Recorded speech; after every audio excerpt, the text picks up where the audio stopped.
రథసప్తమి పర్వదినాన్ని పురస్కరించుకుని పాపాలను హరించి లోక కళ్యాణాన్ని ప్రసాదించే పాపనాశ వ్రతాన్ని భారీ స్థాయిలో నిర్వహించారు.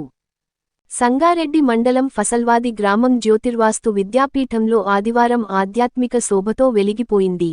రథసప్తమి పర్వదినాన్ని పురస్కరించుకుని పాపాలను హరించి లోక కళ్యాణాన్ని ప్రసాదించే పాపనాశ వ్రతాన్ని భారీ స్థాయిలో నిర్వహించారు. ఈ కార్యక్రమంలో 1671 మంది మహిళలు పాల్గొని భక్తిశ్రద్ధలతో వ్రతాచరణ చేశారు. ఈ పాపనాశ వ్రతాన్ని ప్రముఖ సిద్ధాంతి మహేశ్వర శర్మ గారి పర్యవేక్షణలో నిర్వహించగా, భక్తులు ఉదయం నుంచే ఆలయానికి చేరుకొని ప్రత్యేక పూజలు, వేద మంత్రోచ్చారణల మధ్య వ్రతాన్ని అత్యంత భక్తి భావంతో నిర్వహించారు. ఈ కార్యక్రమానికి ముఖ్య అతిథులుగా Andhra Pradesh deputy speaker Raghurama Krishnamraju, TGIC chairman Nirmala Reddy, TPCC working president Jagga Reddy, TPCC general secretary Topaji Anantha Kishan హాజరై ప్రత్యేక పూజలు నిర్వహించారు. ఈ సందర్భంగా నిర్వాహకులు మాట్లాడుతూ, పాపాలను హరించి సమాజంలో శాంతి, సుఖసంతోషాలు నెలకొనాలనే సంకల్పంతో ఈ వ్రతాన్ని లోక కళ్యాణార్థం నిర్వహించినట్లు తెలిపారు. వ్రత కార్యక్రమం జరుగుతున్నంతసేపు ఆలయ ప్రాంగణం భక్తుల జయ జయధ్వానాలతో మారుమోగింది. మహిళల ఆధ్యాత్మిక ఉత్సాహం, ఫసల్వాది జ్యోతిర్వాస్తు విద్యాపీఠం ఆధ్యాత్మిక శక్తితో నిండిపోయింది.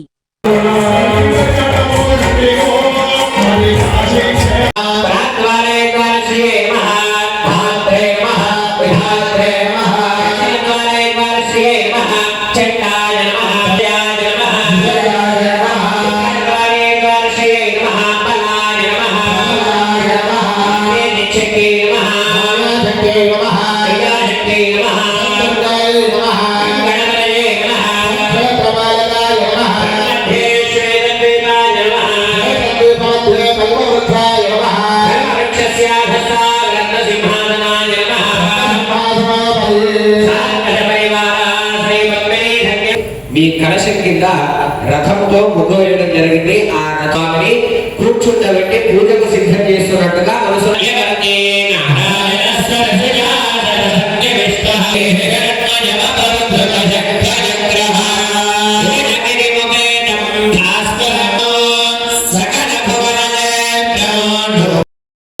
నక్షత్రాలు అక్కడ వేయండి చేస్తూ ఉండండి.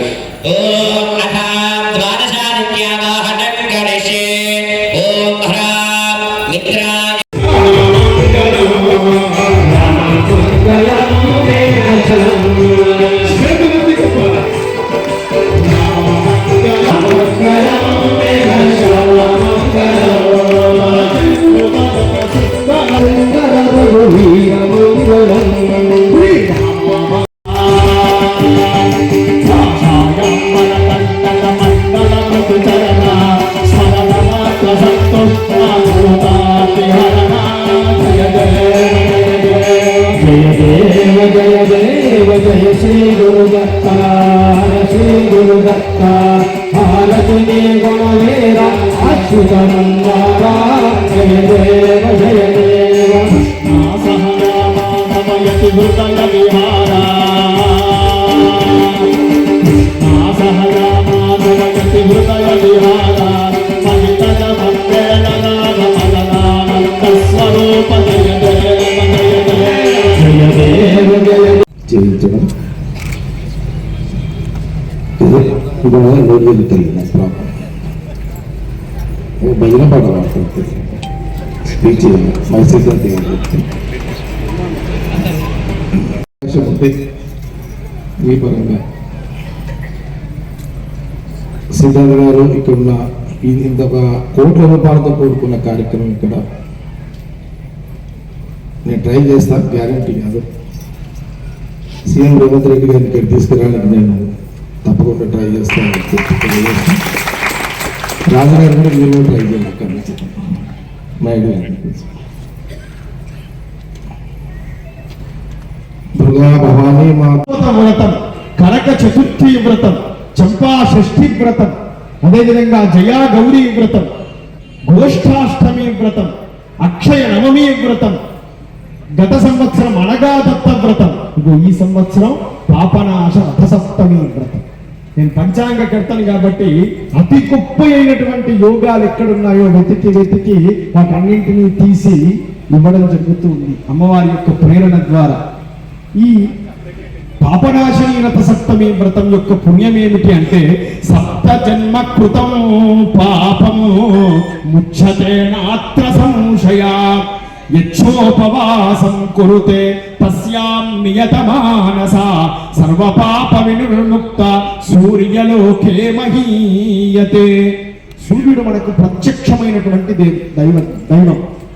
తల్లిదండ్రులు ఎట్లయితే ప్రత్యక్ష దైవమో సూర్యుడు భగవాన్ అందరికి కనపడతాడు కదా. ఉదయాన్నే లేచి సూర్యునికి నమస్కరిస్తే చాలు. ఇంతకుముందు ఒక కీర్తనలో చెప్పాను, నమస్కార అర్ఘ్య ప్రియా సార్వభౌమ, నమస్కార అర్ఘ్య ప్రియా సార్వభౌమ,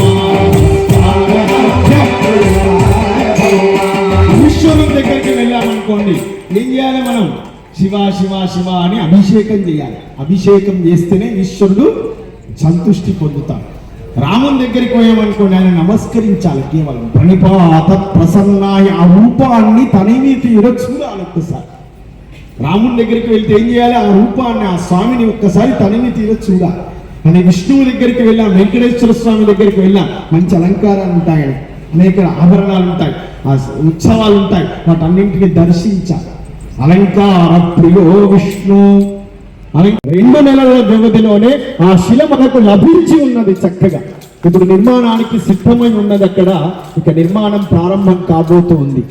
ఇట్లా చెప్తూ వెళితే దేవాలయంలో 239 ప్రత్యేకతలతో ఈ మహా నిర్మాణం జరుగుతూ ఉంది. దాన్ని మనం నిరంతరం కార్య సాధకుల వలె, జ్యోతిర్వాస్తు విద్యాపీఠం సూర్యచంద్రుల మధ్య ఉంటుంది దీని లోగో. నిరంతరం పొద్దున రాత్రి అవిశ్రాంతమైనటువంటి కృషి ద్వారా ఇటువంటి మహత్తరమైనటువంటి కార్యక్రమాలను నిర్మాణం చేసుకుంటూ ఉన్నాం.